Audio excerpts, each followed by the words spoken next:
આજે વાત કરવી છે આઈડીબીઆઈ બેંકના શેરની। આજે 2% ઉછાળા સાથે કામકાજ કરી રહ્યો છે, પરંતુ છેલ્લા 5 દિવસની અંદર જોશો તો આ સ્ટોક ઓલમોસ્ટ 15% જેટલો આપણને વધતો જોવા મળ્યો છે। કારણ શું છે?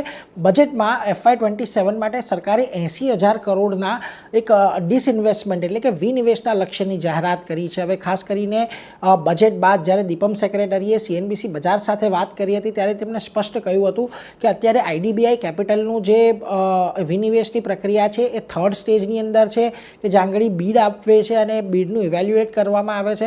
અને તેમણે એવું પણ કહ્યું હતું કે જો આઈડીબીઆઈનું ડિસઇન્વેસ્ટમેન્ટ થાય છે તો 80,000 કરોડમાંથી એક મોટા ભાગનો લક્ષ્યાંક આપણને એકમાત્ર અહીંયાથી જ આવતો દેખાશે।